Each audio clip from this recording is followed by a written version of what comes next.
Welcome to the Your City podcast, where we get to know our neighbors so that we can be good neighbors. I'm your host, Aaron Williams, and today I'm joined by Josh Hynes, who owns two businesses here in Dover, the Stronghold Barbershop and the Tokens Taproom. We're going to talk to him today about his businesses and how they fit into the community and why he's so passionate about gaming and what do you call it, barbershopping? Cutting hair. Cutting Yeah. hair. Cutting hair. That sounds way better than what I said.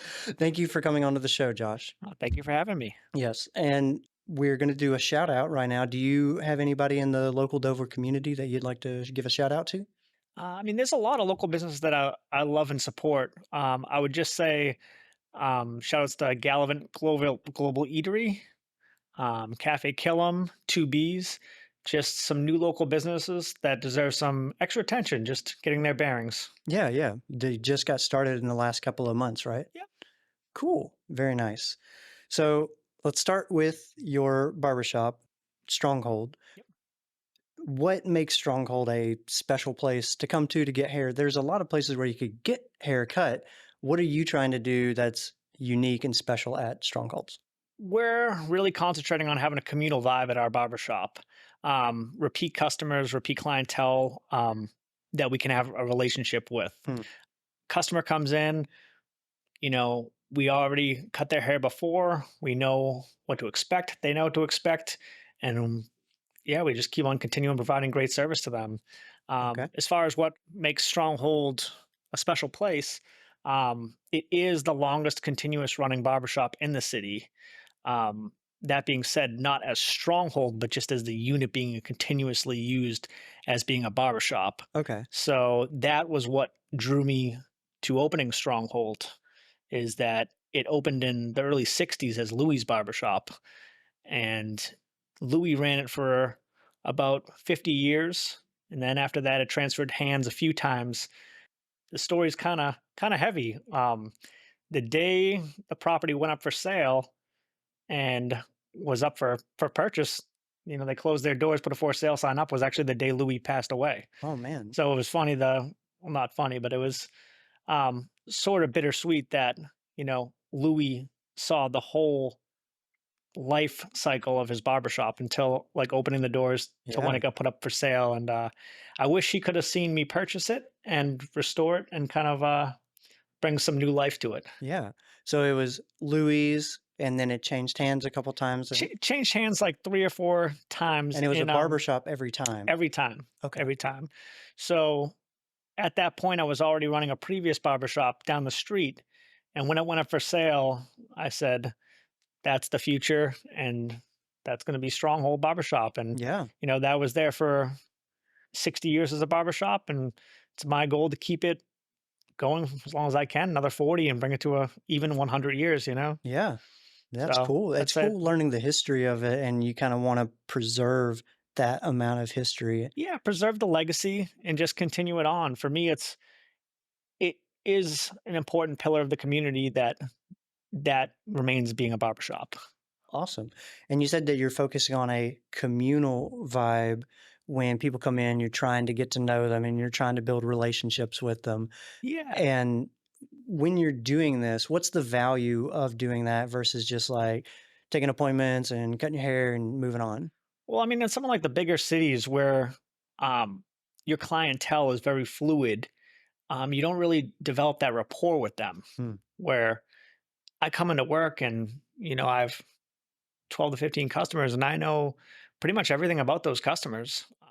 I look forward to seeing those people. I look forward to providing good service and giving them good haircuts, and same with all the barbers that work at Stronghold Barbershop. So we'll leave a conversation open-ended, and I'm, really excited to hear how that finishes up next time they're in, because a month might go by and, I'm sitting on that unanswered question for a month. So you're building relationships and you're building trust with people, and you're 100%. getting to know people's stories, and they know that they can come to you with that. Yeah. That's awesome. 100%. And, the barbershops for all walks of life. So I get to hear, a variety of different stories, and it's pretty amazing. So I read while I was doing research for this podcast that you had said in an article that barbershops are in a resurgence or like a renaissance or something like that. Can you talk more about what you meant by that? Well, I mean, there's definitely different eras in America for barbershops and, peaks and valleys. So, in like the 20s to the 50s, barbershops were actually very trendy. If you look at some of those photographs in history, people had clean haircuts.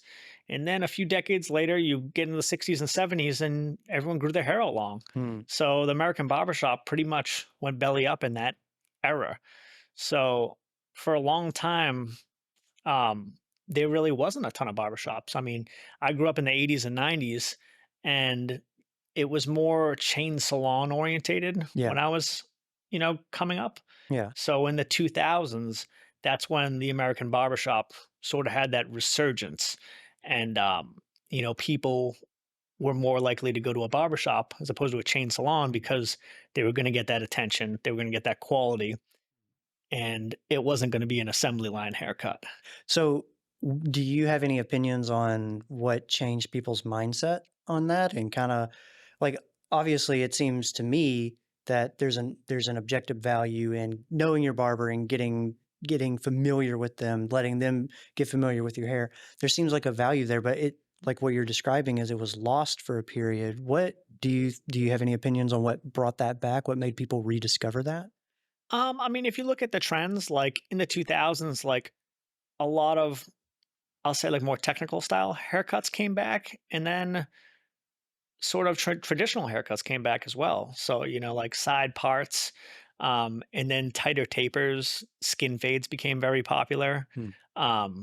where you're not really going to go to, a chain salon or a different environment and get a skin fade where they might not be able to even perform that service. Um, certain cosmetologists that, So people were looking for less, I guess, this may not be the proper term, but like cookie cutter styles. They wanted more higher, I guess, skill would be yeah, the it definitely boils down to quality. okay. And also at like a franchise chain salon or whatnot that I grew up with, a cosmetologist isn't legally allowed to use a straight razor. So they're not allowed to shave. Oh, So okay. barbershops, the purpose of going to a barbershop is to get a straight razor shave. Yeah. So if you're looking to get, a razor smooth skin fade, a barbershop will be the place to go to get that. Okay. And that haircut in particular, hit its peak in the past decade or so. And that's why a lot more people were outsourcing their haircuts through barbershops and, looking for that more attention to detail Yeah. Yeah. So there was a legal aspect to it of as well. Yeah. okay, very interesting. Cool, cool. What got you interested in barbershops? Because you said you were already running one by the time that Stronghold got started. Yeah. Where did you get that inspiration from? So before I opened my first barbershop, I was heavily involved in music. So like I was really into the music scene. I played punk rock, hardcore for many years, and I did a lot of touring. I saw the whole country many times, the world, different countries. Wow. And for me, I had that haircut that I was just talking about. I had a skin fade at the time. So a skin fade, after about a week, it's not really a skin fade because, if you yourself shaved your face after a week, there'd be stubble. Yeah. And that's the same with a haircut. After a So day. 100%, after, the 5 o'clock shadow, Yeah. so like same deal with a skin fade. So after a week, it's definitely by no means a skin fade. So I was getting my haircut once a week Mm. before I was a barber Just to maintain that look. just to maintain that fresh look. And I was going around to different barbershops, and I really liked the culture in the barber community because you go into a barbershop and you'd get an organic taste of the community. Hmm. So if you go on Google and Yelp, you don't really get that. If you go into a barbershop and you say, where are the good places to eat? Where are the hole in the walls? Okay. You get a good haircut, but you'd also get great insight. Yeah. And for me, I became really focused on that, and I really liked that culture. So for me, it was one of those late nights where I was like thinking about the next move in life, and I was getting my haircut weekly, and I'm like, I have a lot of pride in getting my haircut and looking sharp and feeling good. So much to the point that I would see a guy with a great haircut and I would just go up to him randomly and say, "Where do you get your haircut?" Yeah. And I was like, okay, well, this is something that I have internally that I'm into. So decided to pull the trigger, go to barber school, and the rest is kind of history. Yeah. Do you look back on your time as a musician and you were touring with a band and stuff? Did you learn anything in that experience that you kind of brought with you today that you're applying to how you run your businesses? 100%. Yeah. Yep, yep. So in punk rock and hardcore, it has a very DIY mentality, and when I use that acronym, it means do it yourself. Hmm. So it's just, it's a very artistic community and a very imaginative community, and pretty much it's no hold barred. Like, if you have a vision, you're going to make sure it happens. Okay. And so for me, I ran a music venue as well, and that is how I got my foothold with, managing people and running businesses. Mm. And so I kind of used what I learned through that and applied it to today. So you have all of these problems that come up, and really you don't have off the shelf solutions for them. And so you gotta think about what is the problem and how to solve it. And that attitude is kind of carried forward for you. It has. I mean, you're always going to have fires that you need to put out in every business, Hmm. whether you're running a music venue, a restaurant, a barbershop, and you just have to apply them to the situation. Also, like promotion, marketing. It doesn't matter if I'm promoting a band on a Friday night or if I'm running an arcade bar and I'm promoting a Mario Kart tournament on a Friday night. Yeah. It's still a lot of basic principles um, carry on across the board. With this, how long you went from musician to barber, Yeah, because that you are a barber. It's not just you own a barber shop. 100%. Yeah, Okay. I've been cutting hair 10 years. So yeah. All right. How did that transition? What did that look like? How did you learn those skills to be able to do all that? How long did that take? So, I mean, I went to barber school and got state certified, got my license, and then I started off at a shop before I opened my own. So that process was like a little better than a year. Hmm. Um, That's and pretty then fast turnaround. it was. But I was 30 years old at the time, and I knew when I went to barber school, the purpose was to open a barber shop. Hmm. I sold my music venue, and I was like, I want to own a barber shop, and I want to be a barber and be, grounded and more just community orientated. Okay. Uh, so yeah, that's kind of how I got my barber license and got into opening the first shop, and it was best of times. That's what I was. That's what it was called. Yep, best of times But it was barber. also the best of times because you opened your own business, and that's great. Well, you could say that, but yeah, opening your own business is it's a struggle for sure. We're currently in Token's Taproom. Yep. Y'all might have heard some of the arcade machines going on in the background and stuff. It is an adult retro arcade. Y'all serve alcohol. Yep. Earlier, you used the term barcade. Yeah. Okay. It's an arcade bar. We do serve alcohol. So the name Tokens Taproom, tokens referring to the tokens you put in the games, and taproom referring to the taps we have. Because we're a Ah, beer bar. yeah, yeah. So we have 12 taps, 11 craft beers, one cider line, and then a bunch of cans and bottles and whatnot. But decided not to do hard liquor and mixed drinks and just kind of keep it simple Hmm. and just really focus on like local breweries and that local environment More and of that well, community. more communal Yeah, vibes, yeah, yeah. absolutely. And then a place that people can go and enjoy their time, play some games, play some arcade games, play pinball, play skee ball, and just show up and have a good time. So with the barbershop, you were into hair, you were into maintaining your look, and that kind of made you want to learn more about it. What inspired you to get into the retro arcade? So, I mean, my whole life, I loved going to arcades. As a kid growing up in the 80s to 90s, arcades were everywhere. In the year 2000, kind of like the barbershop having highs and lows, arcades had the same thing. So, in the year 2000, most of the American arcades went belly up and they all closed too. Yeah, So, it was pretty much like overnight, like most of them just folded. because Um, of I imagine it had a lot to do with console games. Definitely due to console games. If you can play the same game at your house, then why would you leave? So it did fold for a long time.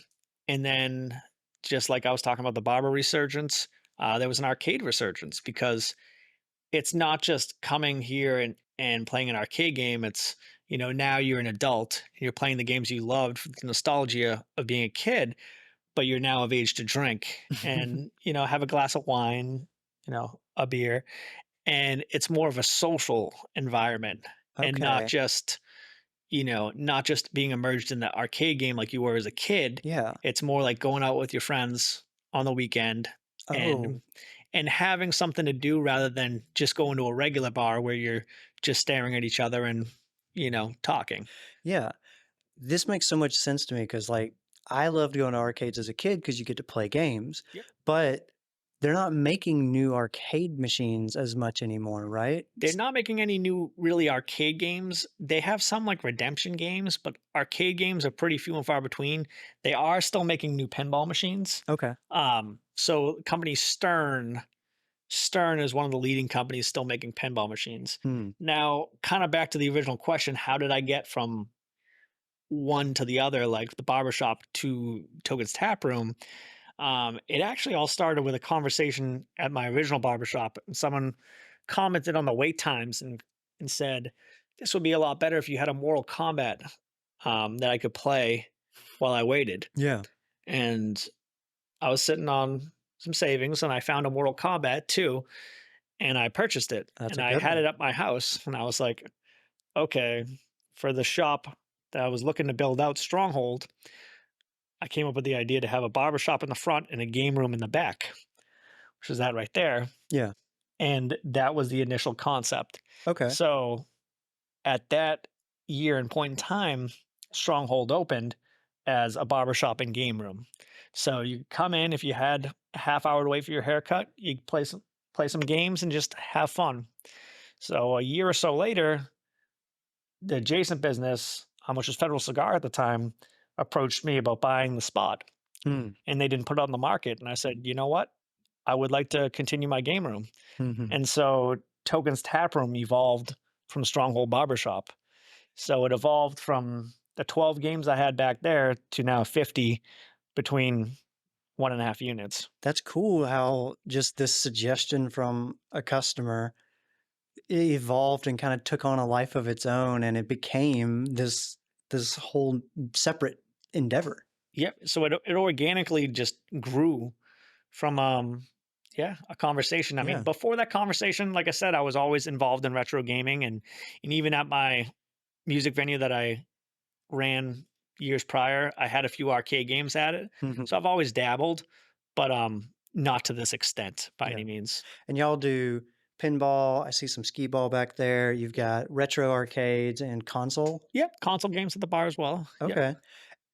It was so like I was wondering, you talked about this resurgence of arcades and I was like, where did that come from and things like that. This retroness, your target audience, because my question was why are in my mind was why are is it adults only? Why not allow for kids? Because that's who used to go to arcades was kids.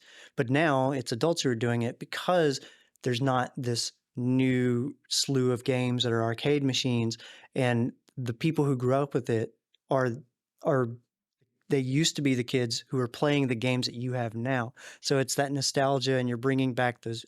I get it now because that was a confusion point that I had. So we do have family hours on Saturdays. Okay. So Saturdays, 11:30 to 5 p.m. We do allow parents to bring in their kids as long as they're accompanying their child Yeah. for that one No dropping specific. them off. Yep, yep. No dropping them off, and you can't have a 19-year-old kid coming in here by themselves. But parents can bring their kids as long as they're supervised. And it's. I mean, if you went to a Chuck E. Cheese, they have a beer and wine license there, and you know, Hmm. parents accompany their kids. So kind of no different. Like on a Saturday, we have a block because I myself have two children, and when I opened the business, I was like, I'm gonna have to have some hours where I could bring my own kids here as Yeah. well. But generally speaking, yeah, the nostalgia factor is going to hit with people that are adults because these games weren't around um, for the current generation. Yeah. Yeah. Yeah. That's really cool. When you're picking out these machines, you've got a bunch of different ones. what goes into choosing a machine? How do you find them, and how do you say, I want that to be a part of the arcade? For me, it's personal discretion. Yeah. I mean, like I said earlier, like I was very much into arcades in the Seacoast, and not only the Seacoast, but it was a chain. The Dream Machine was the local arcade, which we had one in Rochester, one in Newington, and then every roller skate rink had arcade games and stuff like that. But so I have played all these games that I have in this business when they first came out. Mhm. So for me, my most recent arcade games I got a month ago were Paperboy and Qbert. I mean, when I was 7 years old, I used to go to the YMCA and play Qbert as Mhm. a kid. So that game not only has nostalgia, but has sentimental value to me, and I love it. So for me, a lot of it's personal taste with the arcade games because, you know, I'm just using my memories and what games that I liked. Yeah, And yeah. where do I source them? You can't go to a store and buy them. So it's more of like a community um, where you kind of resource other collectors Mhm. and forums. Oh, So, okay. kind of just resourcing people in New England that that are into the hobby Yeah. and other collectors. Because, Paperboy, for instance, it took me 6 years to get that one, Just to find it. just to get one. Yeah. Yeah. So I was hunting for that for 6 years, and I found it 6 years ago, and it got sold to someone, and then it took them 6 years to resell it, and Yeah. I just kept in touch with them. So you were just kinda like, "Hey, man, whenever you want to, I'm here." Yep. And then, unfortunately, their business did ended up closing, Hmm. and they kept me in mind, and they saved two games for me, which were Paperboy and Qbert. And I'm really fortunate for them for reaching out and Yeah. saying, "We got those games for you if you still want them." So these are like 40-year-old, 30-year-old games, and when you get them, I imagine they're not always the best of condition. Sometimes I imagine you probably come across stuff that's like, this is kind of barely is working." 100%. Okay, how do you go about restoring that? Like, what amount of effort goes into getting one of these games back up into a condition where you can put it in front of a customer? So I myself am not a tech.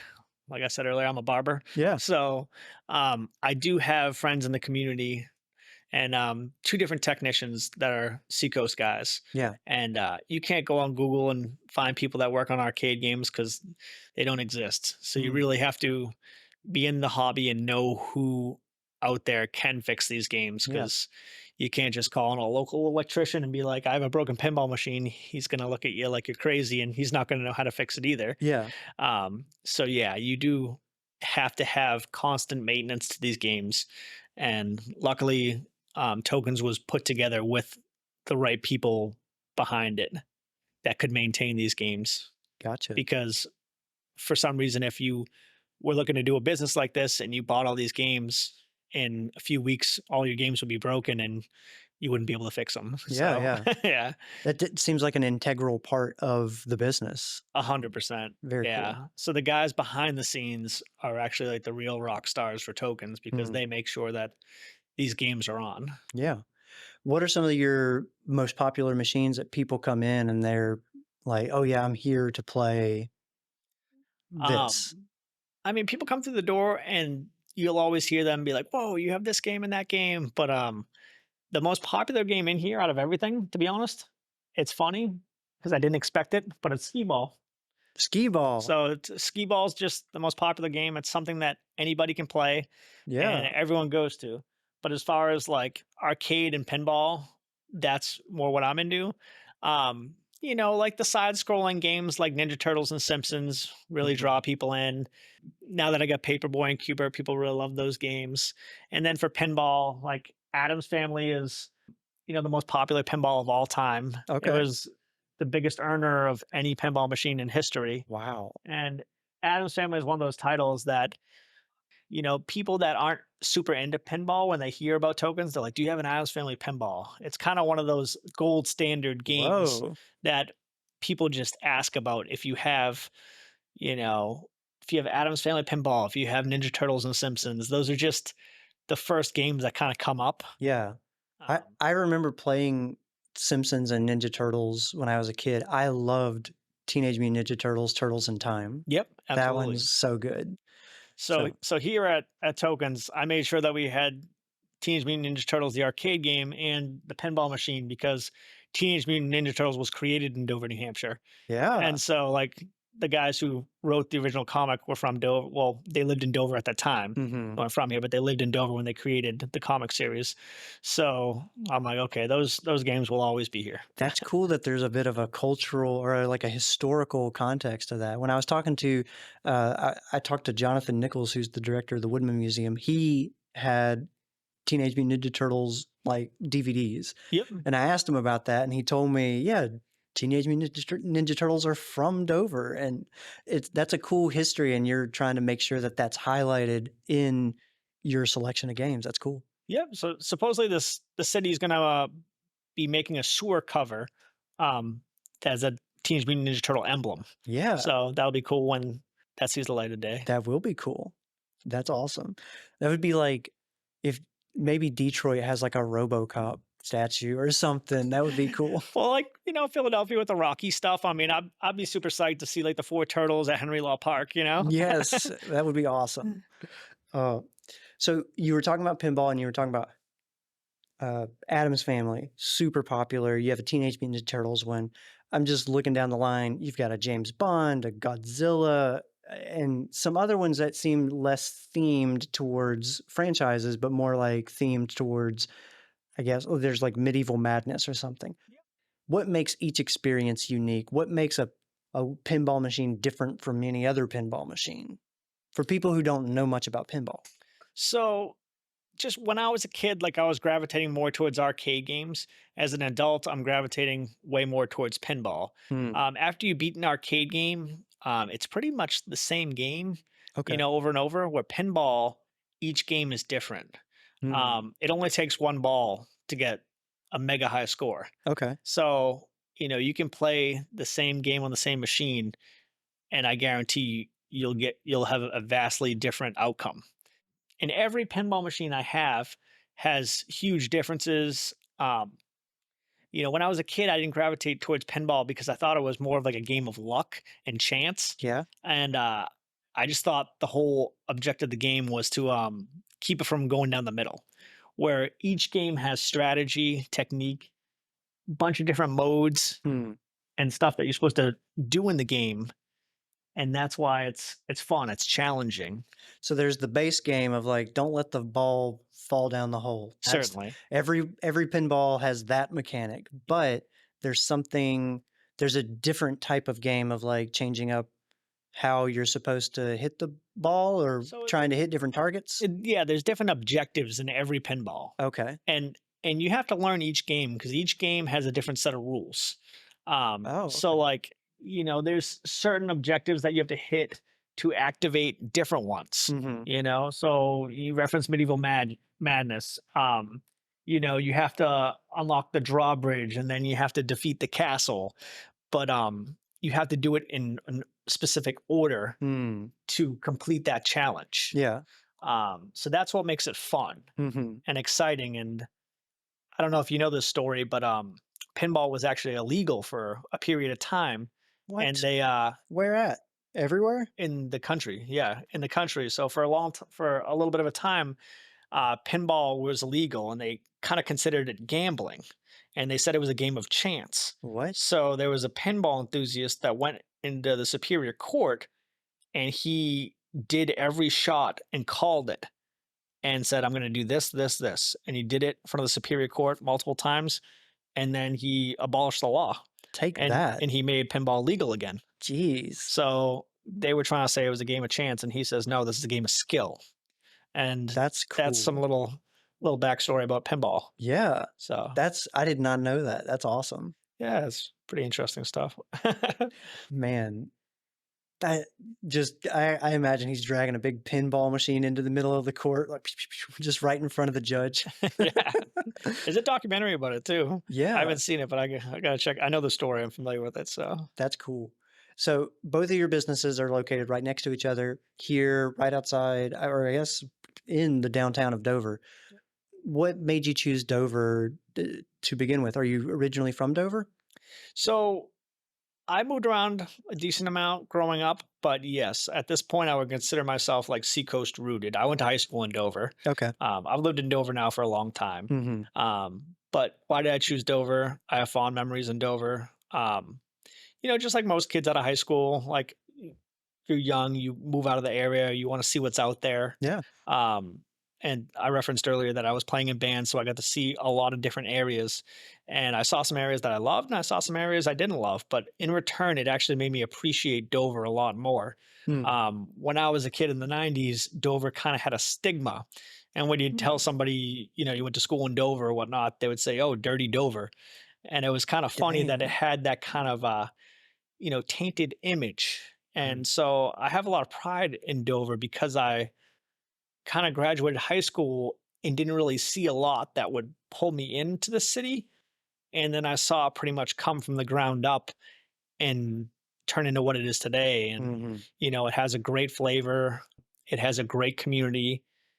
And I saw that in Portsmouth at one point, but then Portsmouth kind of got overrun by tourism, where Dover still has its heart and soul. Mm. It does still have a blue collar feel to it. It does have a communal feel to it. If you go into Hmm. the coffee shop, they'll probably have your order done before you even say it. It's like the barber shop will know your haircut. It sort of has like that Cheers vibe where everyone knows your name. Mm. Um, Yeah. which that's not per se what I'm looking for, but it does feel good. So there are two aspects here that you're describing. You're describing on the one hand, the people who run the businesses are local. Yep, But on the other hand, the people who patron those businesses are are local as also well. local. Yep. Whereas in a place like Portsmouth, you might get a lot more people who come from outside of town to patron the town. So yeah, so if I mean, I see the same people in the barbershop every month.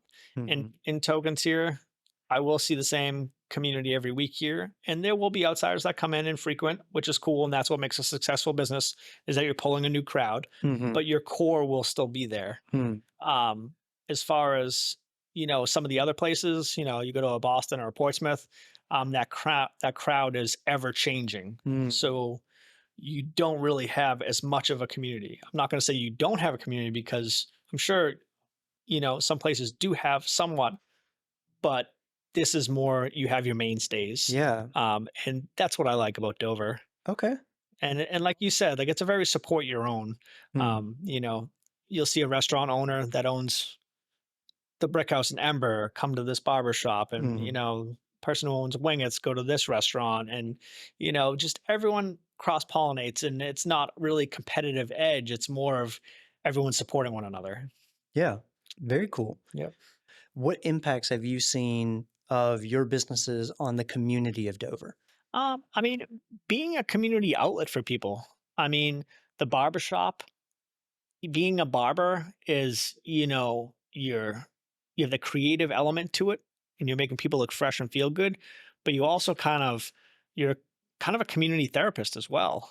And I've literally one of my barbers in the other room, I met him when he was 14, and he was just a young kid, and he didn't really know what direction he wanted to go in life. And he kept on saying, "I really like barbering." And I said, "Well, you should keep on coming to the shop, and we'll keep in contact." And now he's 21 and he works for me. And he's a great barber. Yeah. So it started off, as a 14-year-old kid, and now 7 years later, he's 21 and he's a phenomenal barber. And so that little pipe dream he had as a 14-year-old kid turned into an actual dream. Yeah. So for him, as far as being an impact in the community, I saw him really come into his own. Yeah. Um, And that opportunity only existed kind of because you were there providing that service and creating that communal feel that you were describing earlier. Yep, and just opening up those means of communication, and I've done that probably a good 8 times with Mm. different people that I've said, "I think you'll be a good barber, and this would be a good career for you. Mhm. Satisfy pretty much everything you're looking for a career." Mhm. As far as like Tokens Taproom, same deal, having it be an outlet. Um, you know, we have people come in here and that do drink alcohol. Obviously, we serve beer, but we have people here that are also like looking to be sober, and they come here because they're looking to go out, but not drink. And Hmm. this is a place where you can drink, but you don't have to. Yeah. You can come out here and use this as an outlet, whether it be an icebreaker with a significant other, or just looking to meet friends and just being like, oh, I want to keep busy, but I don't want to indulge. That's an interesting point that you make about the option is there, but you don't have to participate because if you go to a regular bar, There's really nothing else to do. yeah, it's like we're gonna sit and we're gonna talk and what are we doing other than eating and drinking kind of to fill that time in between. But here there's this entertainment aspect to get lost in that kind of creates a focus that doesn't require if somebody doesn't want to participate in alcohol to have fun with. You're 100% right. And the nature of the businesses we are a tap room, we do sell beer, but I would say we have just as much of a following of the sober crowd as well as people that do partake, Yeah. because of that option. Hmm. So you had this young kid who ended up working for you as a barber. I imagine he went to barber school or learned the trade in some way, Yep. and maybe one day he'll want to start his own. I'm sure that there's a lot of entrepreneur spirit with you because you've started two businesses and fostering that entrepreneur spirit as you've gotten older.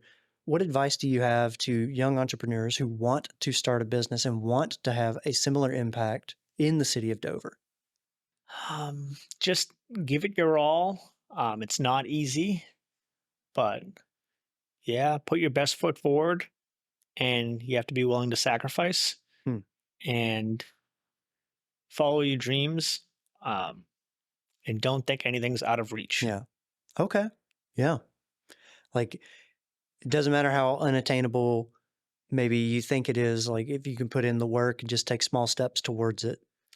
100%. I Okay. mean, if you asked me when I was 20 years old, if I think that I'll be, 39 and own a barcade in my barbershop, I would say that it's not impossible, but I didn't think I'd be here. Yeah. So it's like, I have seen the underdogs rise up, Hmm. and I love to see it.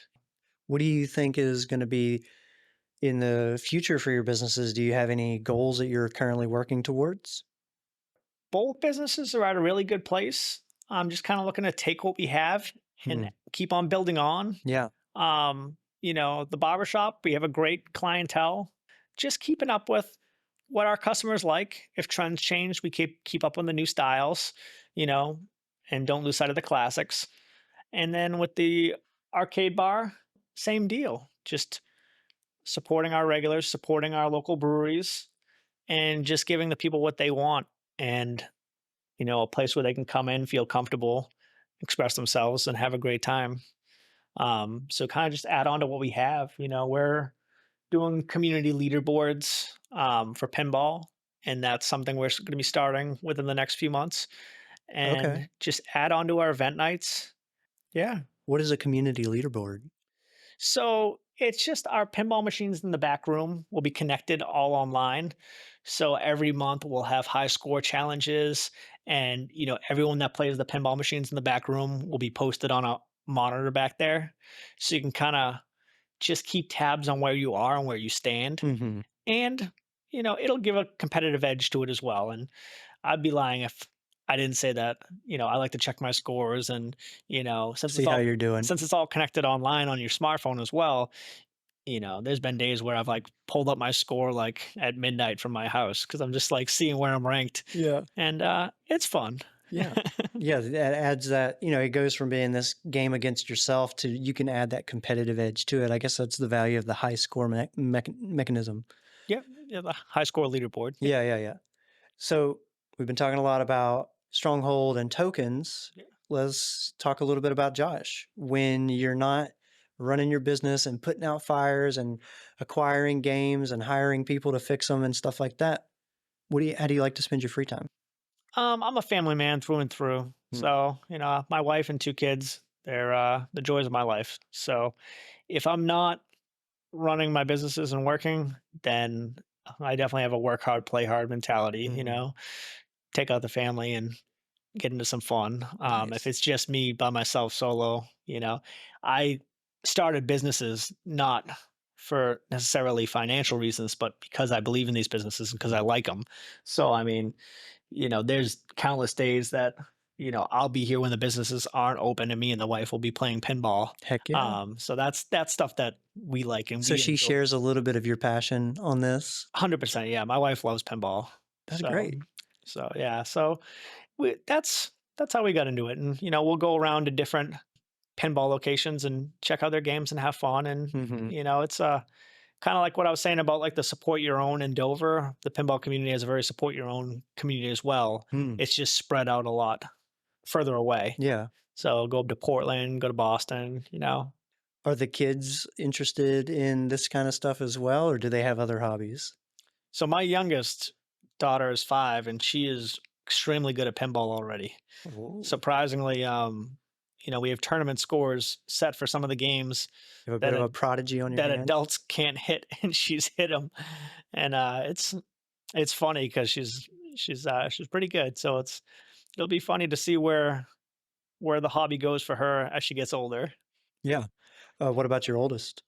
My oldest, she can go either way. She's fickle with it. Yeah. Yeah, it's more my youngest daughter is really into it. Yeah. Gotcha.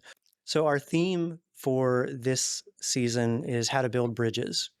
And what we're trying to do is get some advice from our guest about how people can overcome disagreement, build bridges with each other, connect with each other, and deepen relationships. Do you have any advice on how people can kind of overcome disagreement and build bridges? I would say society is very much a glass half empty, like being pushed, where I think everyone needs to flip that and be a glass half full and really gas each other up. For every, positive experience, someone is way more likely to say a negative experience Hmm. than a positive. So I'd say for like building bridges, I'd say just mainly supporting your counterparts. Kind of what I was saying earlier, Dover thrives off one another. So, um, lately in society, you'll see a lot of people that are tearing each other down, Hmm. and that doesn't do good for anybody. So I'd say, just build each other up. If we get a sitter and it's a Friday night, I try to hit up a few local businesses. We're always staying away from franchises as much as possible and just building each other up. Yeah, yeah, yeah. Supporting each other, looking out for each other, encouraging each other. That glass half full idea, I can see where you're going with that. And when you turn on the news, Yep. it's always what's wrong. Yep. When you go on Facebook, there's a lot of, or any social media really, like negativity. Negativity catches attention more than anything else.